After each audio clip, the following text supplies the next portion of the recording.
Benvenuti amici della Gazzetta Sarda a questo nuovissimo appuntamento con la cultura e oggi abbiamo un appuntamento speciale, una persona particolarmente interessante e anche importante per il suo ruolo con le persone, con la sfera personale, anche identitaria se vogliamo, delle persone. Abbiamo quindi una psicologa, la dottoressa Valeria Chelo, che ti ringraziamo. Ci diamo del tu, abbiamo deciso di darci del tu, per cui la salutiamo, ti salutiamo, ti ringraziamo per questo appuntamento, per questo motivo di incontro, per parlare di persone, per parlare di questa bella professione che è la tua. Adesso mi giro un po' da questa così interagiamo. È una psicologa, ma dici, sei anche qualcosa d'altro, Valeria?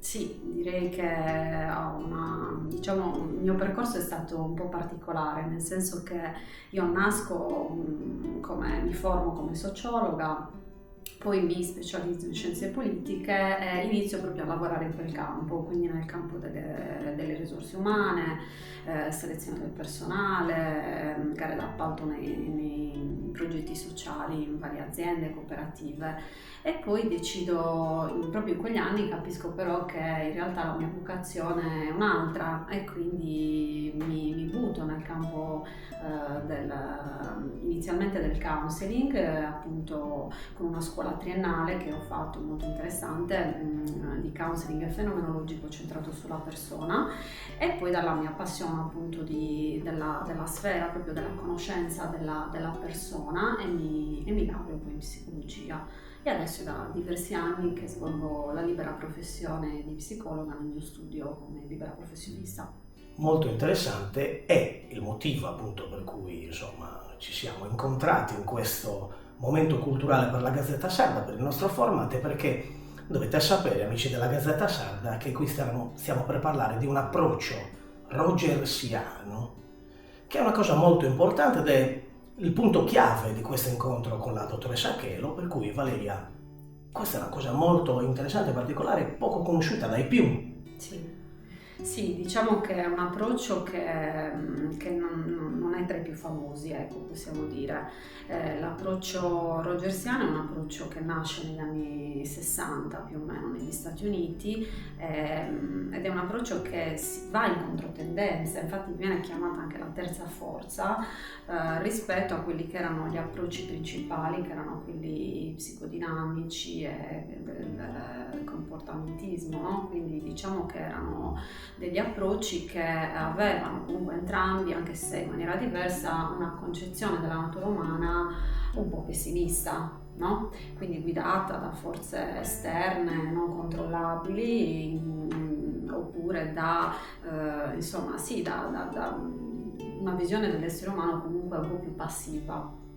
Mentre l'approccio di Rogers pone invece l'attenzione sulla... Parliamo di Carl Rogers, così esatto, qualcuno un grande sa. psicologo psicoterapeuta che appunto ha creato questo movimento della psicologia umanistica insieme ad altri, a Maslow. In che periodo nasce lui, del Lui Novecento? nasce all'inizio del Novecento, poi questo movimento inizia ad avere forza negli anni 50-60, però lui già dagli anni 40 inizia a fare ricerca su un approccio diverso proprio all'individuo, alla persona. Quindi dà una svolta generale. Sì, ovviamente, come dire, lui ha fatto tantissima ricerca su questo, quindi ha svolto tantissima ricerca sull'efficacia di un nuovo appunto approccio alla persona, più ottimista. Lui aveva una visione della natura umana ottimista, appunto legata al fatto che ogni essere umano in realtà ha dentro di sé in maniera intrinseca una tendenza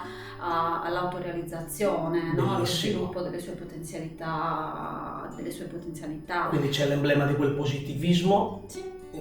Rispetto a quel negativismo, diciamo, classico dell'approccio. Esatto, e a me questa cosa ha sempre colpito molto perché rispecchia proprio anche ciò che io un po' sento, no? Io ho una profonda fiducia nelle persone anche che si rivolgono a me, e un'altra L'altra cosa interessante dell'approccio rogersiano è quello appunto anche di cambiare il ruolo del terapeuta all'interno della relazione, no?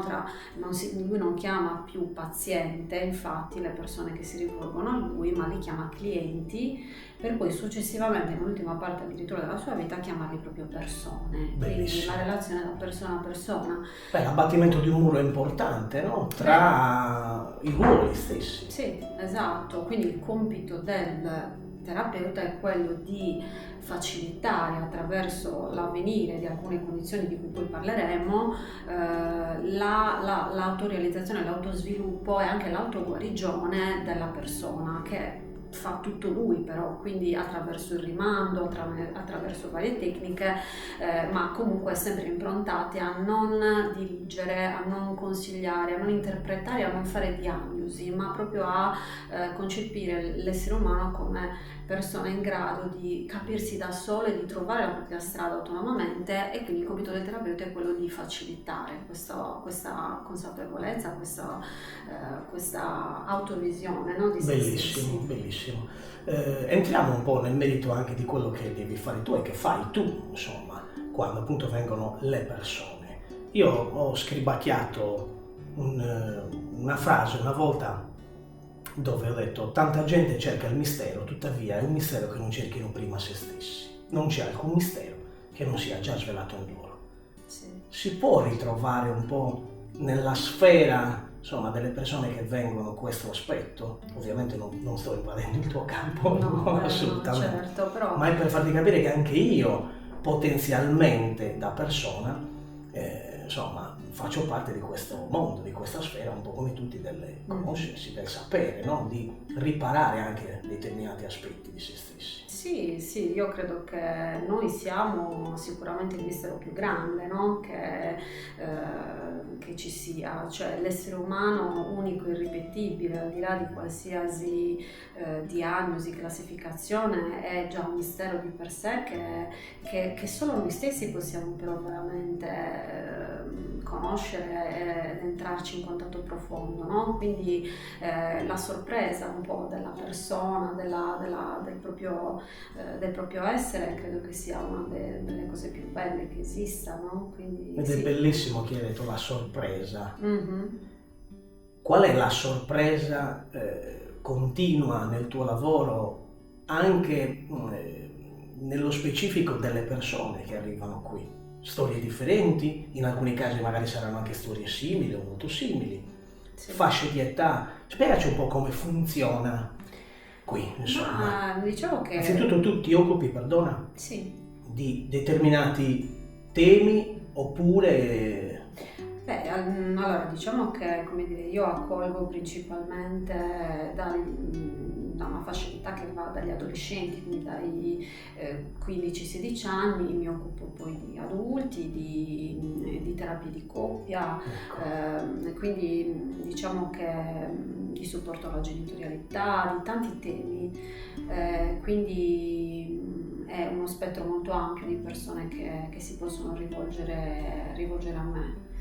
Generalmente si rivolgono a me quando sentono di essere arrivati a uno stato di disagio importante. Io spesso dico, purtroppo aspettiamo di essere arrivati un po' al limite prima di chiamare, no, per avere un supporto, mentre quando ci fa male la gamba chiamiamo subito il medico. Invece per quanto riguarda invece il benessere mentale aspettiamo sempre di essere magari arrivati un po' al limite. Questo non vuol dire che poi ovviamente non si possa star meglio, però diciamo che spesso le persone mi contattano quando proprio sono in uno stato di disagio importante. E tu invece consiglieresti di, insomma, farlo un po' prima, se non molto prima, quando inizia a venire fuori? Sì. E come si fa ad accorgersi di questo? Secondo te le persone se ne accorgono? Esatto, questo è un altro punto interessante. Purtroppo a volte non ci si rende conto di vivere in una maniera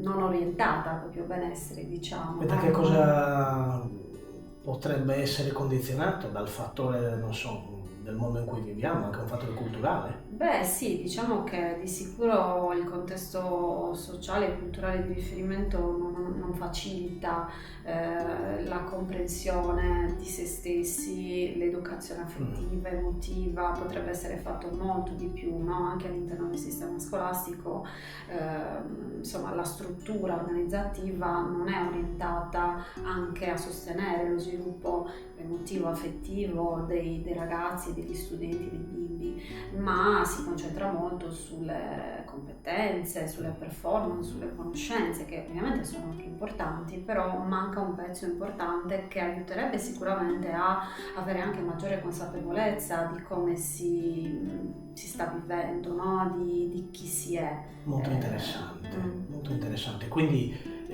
tu praticamente stai anche dicendo che non è solo uno strumento esteriore quello che deve determinare la vita di una persona, cioè avere gli strumenti dal punto di vista esteriore, ma anche degli strumenti dal punto di vista interiore. Mi rifaccio a quella frase che c'è anche, insomma, nel tuo sito, perché ricordiamo brevemente il tuo sito. Hai un sito internet, quindi potete anche contattarla e quindi, insomma, avere un approccio già diretto, anche il numero WhatsApp per poter interagire, quindi, insomma, contattarla. Quindi ricordate Valeria Chelo, psicologa.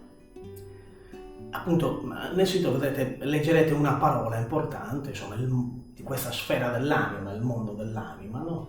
Quindi questi strumenti interiori, che noi diciamo così interiori, sono quelli che poi tu cerchi di portare fuori anche. Sì, di mettere un po' in luce e di far ritrovare, no? Perché in realtà sono là, sono solo nascosti sotto una marea di pensieri magari autolimitanti che ci siamo creati anche in base al nostro vissuto, per esempio, no? Quello che un po', perché ovviamente c'è un processo di socializzazione e di interiorizzazione di tutta una serie di riferimenti che vanno dalla famiglia, in primis, poi la società, la scuola, no? Che ci forgiano, no? Che in qualche modo interiorizziamo e che ci portiamo dietro, però crescendo è anche nostra responsabilità personale metterli un po' in discussione, soprattutto quelli che ovviamente non ci fanno vivere bene, quindi è un processo anche un po' di destrutturazione quello che si compie spesso, cioè capire chi sono io veramente, che cosa voglio veramente per me, qual è la mia concezione di autorealizzazione personale, scevra da tutti i condizionamenti esterni, no? Certo non è facile perché i condizionamenti esterni sono forti e hanno un impatto importante. L'importante però è iniziare a prenderne consapevolezza. Ecco, la consapevolezza sicuramente è un passaggio fondamentale anche nel processo terapeutico, no? Quindi è uno dei punti di forza anche del metodo, ovviamente, utilizzato. Certo. E questo metodo, insomma, le persone rispondono in che modo? Positivamente subito oppure ci vuole del tempo? Quali sono un po', diciamo così, ma guarda, se si può fare questo modo di fare, insomma, questa domanda, un po' che parole? Allora ovviamente ogni persona, come dicevamo prima, è unica e ripetibile, quindi anche i tempi, i processi di ogni persona, anche dentro dentro il suo processo di terapia sono diversi. Però è anche vero che proprio per esperienza io ho toccato con mano che effettivamente le condizioni facilitanti di cui Rogers parla, che sono molto interessanti, lui dice ci sono delle condizioni che sono fondamentali per facilitare il processo della persona che si ha davanti, che sono fondamentalmente l'accettazione incondizionata, quindi il mettersi in una condizione di non giudizio nei confronti dell'altro e di accettazione appunto incondizionata dell'altra persona. Bellissimo. Poi ovviamente la congruenza, cioè il fatto che il terapeuta sia se stesso autenticamente, quindi non si nasconda dietro un ruolo, no? E dietro tecniche di vario tipo, ma che sia autenticamente se stesso. Queste sono già delle condizioni fondamentali per facilitare nell'individuo una possibilità di espressione che generalmente invece viene difficile potersi permettere, no? Non so come dire. Sì, Io ho esperienziato proprio questo, che che poi si dice solo, in realtà non è semplice, no? Perché non è assolutamente semplice farlo. L'empatia ovviamente è una qualità che si può anche ovviamente apprendere, ci si può lavorare, è una qualità fondamentale anche quella, no? Quindi mettersi, il riuscire a vedere la percezione della realtà, quindi il mondo fenomenologico proprio della persona che parla, che ti racconta di sé. Quello è un altro aspetto che è fondamentale, no? E quindi entrare nel suo mondo come se fosse il tuo, ma senza mai perdere di vista quel come se, perché ovviamente tu sei altro, no? Però riuscire a entrare in empatia con l'altra persona in questo senso è anche fondamentale per anche qua supportarlo e facilitarlo nell'espressione di se stesso. Se si creano queste condizioni, generalmente le persone escono fuori. E io ho notato che già questo è un fattore, sono 3 qualità importantissime che aiutano le persone nel loro processo di autoespressione, di personale. Sì. Posso azzardare, poi ovviamente mi dirai se sto dicendo qualcosa di poco consono, come se tu sia un'amica ma non all'interno del branco degli amici. Sì, ovviamente la O relazione non può essere quella di un'amicizia, no? Ecco. Ma di Un'amicizia velata ma non in senso negativo, positivo, una persona che viene all'interno del gruppo. Ovviamente, come dire, il setting, anche se è molto poco non è direttivo, Mm-hmm. non è molto informale, ovviamente però c'è sempre una relazione che non può essere ovviamente paragonabile a quella di un'amicizia, perché avrebbe degli inquinamenti anche che giustamente l'amicizia è una cosa molti dicono vengo a fare una chiacchierata, no? Ovviamente non è mai una chiacchierata, no? Non può essere una chiacchierata, ovviamente anche dietro cioè la persona del terapeuta, ovviamente ci sono non interpretazioni, ma c'è tutta una formazione che crea un clima, un ambiente che è molto diverso da quello bellissimo dell'amicizia, ma che è una cosa diversa ovviamente. Io con le mie amiche non posso essere anche terapeuta, giustamente, infatti proprio perché c'è un legame troppo diverso, un legame affettivo, un legame... Quindi qua è una persona esterna che proprio anche per questo viene molto più semplice anche non giudicare, l'accettazione condizionata, quindi c'è proprio un setting che facilita anche tutto questo, che non può essere quello dell'amicizia. E questo è bellissimo, importante, quindi avete capito, era una provocazione in senso positivo, in senso buono, quindi non velatamente l'ho fatta in questo senso, ma per farvi capire maggiormente che cosa potete trovare qua, chi potete trovare qui. Oltretutto noi siamo seduti nel divano, insomma, che solitamente è, come dire, utilizzato dai clienti, perché tu stai da un'altra prospettiva sulla poltroncina di fronte, davanti, quindi oggi io vi ho fatto cambiare il ruolo, diciamo qua, e continuiamo a chiacchierare su questo bellissimo lavoro, perché è un lavoro. Come si inizia a fare questo lavoro? Tu hai detto, certo, che fa parte del tuo mondo, dei tuoi valori, lo scrivi anche sul tuo sito, però insomma è difficoltoso fare entrare questo. Un po' io mi permetto di paragonarti, mi perdonerai, ad un artista che deve vivere quel valore dell'arte, quel valore particolare dove ti devi anche sempre aggiornare su quell'arte che fai, non so, musicista, poeta, no? Poetessa, anche nelle condizioni con cui poi tu dovrai andare a parlare. La parola è l'emblema, no? Ma anche lo scudo forse, no? Della tua professione.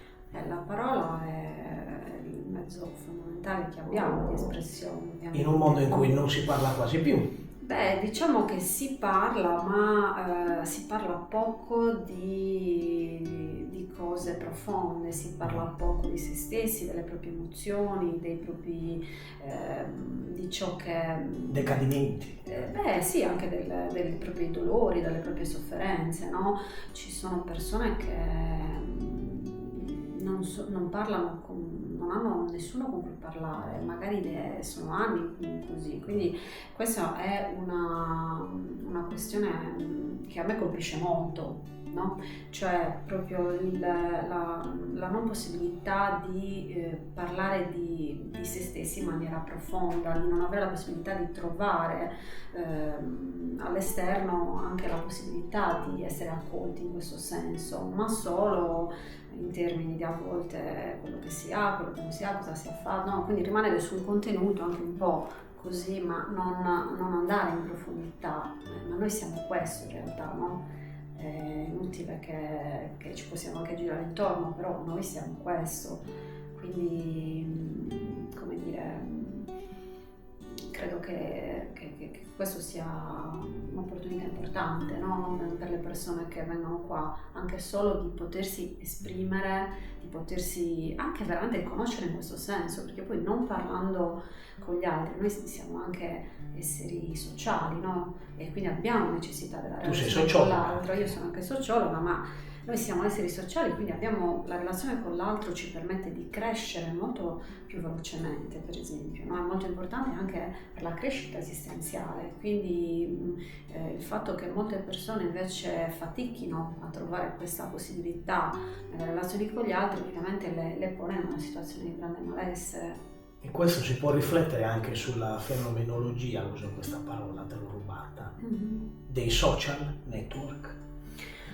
Vuoi dirci cosa ne pensi? Insomma, possiamo entrare un po' in questo tema, cosa ne pensi? Sì, ci sono persone che vengono qui e tanto ormai siamo tutti social, anch'io utilizzo i social come vedete, ma in questo caso noi lo utilizzeremo anche a certo, esatto. Io credo che i social, come tutte le varie tecnologie che si sono sviluppate e che si svilupperanno, possono essere degli strumenti anche funzionali e utili, no? Alla divulgazione, allo stesso tempo ovviamente nascondono anche tutta una serie di lati inquietanti e negativi se vengono utilizzati in una certa maniera, no? Quindi quando diventano un sostituto della relazione reale, fisica, visiva, no? Ascoltate bene. Tra le persone ovviamente innescano tutta una serie di situazioni in cui viene difficile poi come dire, ricontattarsi con se stessi e con la realtà, no? Proprio con la realtà, cioè veniamo in contatto con un sacco di relazioni virtuali, no? Ora non è che la relazione virtuale sia negativa in sé, però poi ci deve essere anche un incontro reale, no?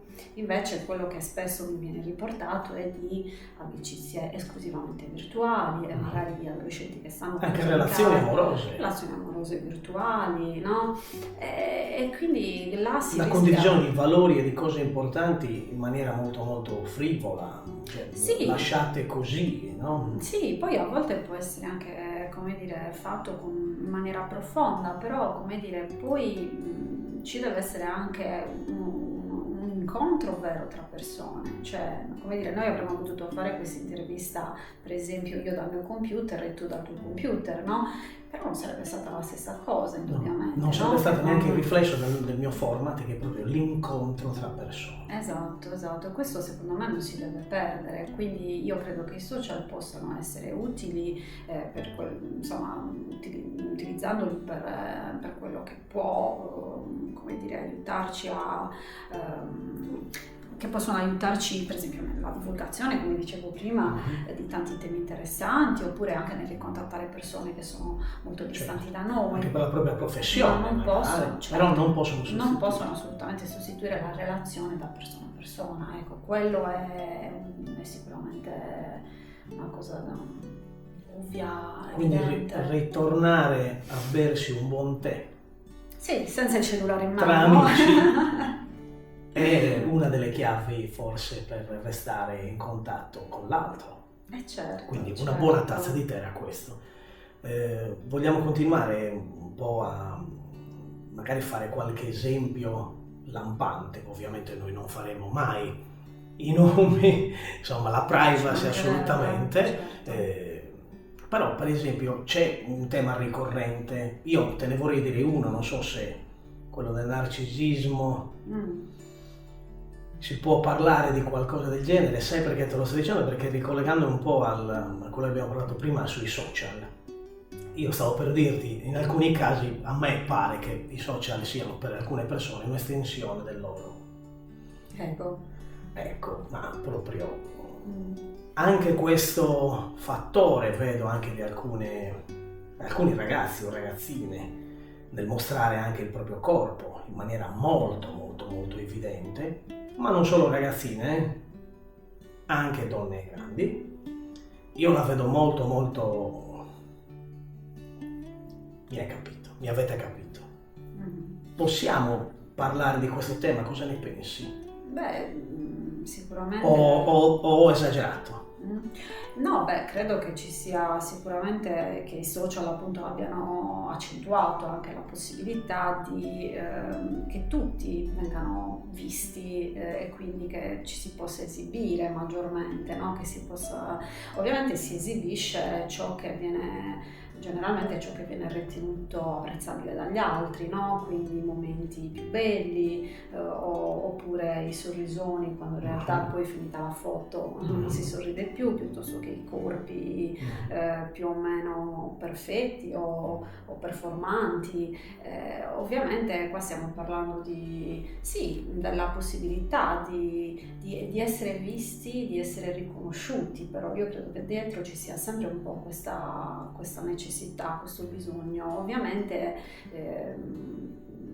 lo si fa in una maniera un po', come dire, superficiale, no? Però è anche vero che credo che la necessità sia quella, la si ricerchi in una maniera sbagliata. Poi ovviamente, come dire, non mi sento di giudicare questa cosa, però è evidente che come dire, ciò che adesso su cui si punta molto è il successo, ecco, l'arrivare subito chissà la dove, gratificazione ecco, anche immediata. Ecco, credo che la ricerca dei like. La ricerca dei like, che è una cosa immediata, no? Io metto la foto, aspetto, e quindi anche questo aspetto della gratificazione immediata, a cui, ecco, in questo caso i social, la tecnologia ci ha portato, no? Perché è tutto molto veloce adesso rispetto a prima. Credo che sia un aspetto importante da affrontare, perché in realtà io credo che le cose più belle arrivino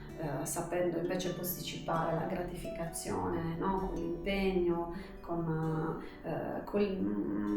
la passione che ci porta proprio a faticare, ad aspettare magari anche tanto tempo prima di arrivare a quello che veramente desideriamo. Quindi la pazienza. Sì, la noia. Io sono una fan di queste cose, no? Nel senso che anche quando i miei bimbi mi dicono no, ma mi sto annoiando, dico bene, perché è con la noia che poi troverai il gusto di inventarti qualcosa di bello, di creativo, quindi la noia dobbiamo far annoiare, no? I bimbi, gli adolescenti devono potersi annoiare, se no non hanno il tempo di farlo e di creare, no? E di fermarsi quel momento anche, certo, no? Per poter capire cosa devo fare. Non siamo più abituati sia a stare anche nei nostri momenti di vuoto, perché standoci in contatto poi con questo vuoto, no? Che lo possiamo trovare poi modi per riempirlo. Interessante, sembra quasi di ritornare a quello che ti dicevo prima della tazza di tè. Il tè è anche l'emblema di questo, con la pazienza, non sprigiona il suo gusto. Certo, se ci pensi... Non bevi subito il tè. No? Esatto, va gustato lento, no? Sì, e poi il tè ha necessità dei suoi minuti, no? In questo caso noi come persone avremo necessità di più tempo, ovviamente.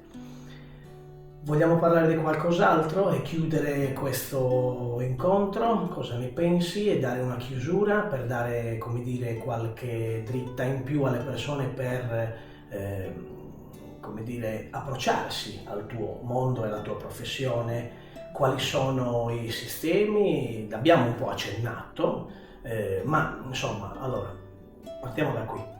Con i social e con la vita sociale dell'internet potete accedere al sito internet della dottoressa Achelo, con il numero di telefono che è sempre la chiave poi del primo approccio, insomma, no? Ci si Certo. telefona, ci si prenota e poi tu che cosa fai? Ricevi le persone, prendi appuntamento, racconta un po' questo aspetto e poi magari chiudiamo. Sì, appunto, generalmente le persone mi contattano Ok. e mi chiedono, insomma, si fissa una prima seduta conoscitiva dove si cerca di capire un po' qual è la situazione di disagio o comunque di malessere che la persona porta e come dire, si manifestano anche quelle che sono, io manifesto quello che è un po' il mio approccio come lavoro e si cerca di capire se si può iniziare un percorso insieme, ecco, quindi in una maniera molto serena, molto tranquilla. La prima seduta è fondamentalmente appunto conoscitiva da entrambe le parti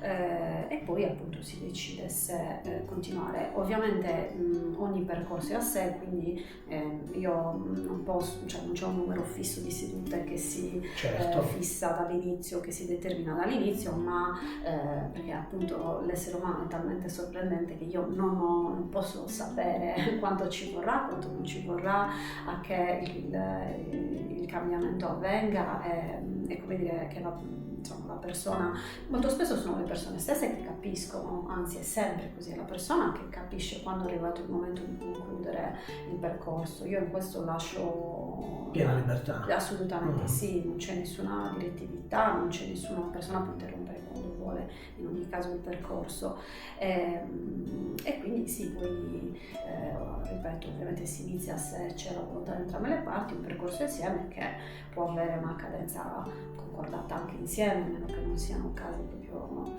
di emergenza, ma insomma generalmente si concorda una cadenza e ci si prende un impegno reciproco nell'essere presenti in quel momento da persona a persona l'uno con l'altro, no? Bellissimo. Allora, possiamo terminare qui, cosa dici? O Sì. insomma, c'è la necessità di dire tanto altro.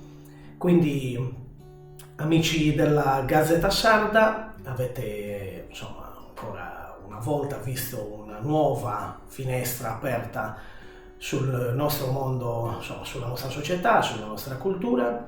Questo grazie certamente al nostro impegno, al mio impegno, ma soprattutto a coloro che mi permettono di incontrarle, quindi grazie Valeria Achelo, dottoressa Achelo. Grazie a voi. Gentilissima, è stato un bellissimo incontro, ti ringrazio personalmente, ringrazio a nome della Gazzetta Sarda. Grazie. Ricordatevi, nella necessità di essere voi stessi trovate qualcuno che vi darà la via, il faro. Ho detto bene? Beh, sì, diciamo Dal che punto di vista professionale. dal punto di vista professionale sì, mi auguro. Grazie ancora dottoressa Achelo. Grazie. Un saluto a tutti voi, Bruno Lombardi per la Gazzetta Sarda.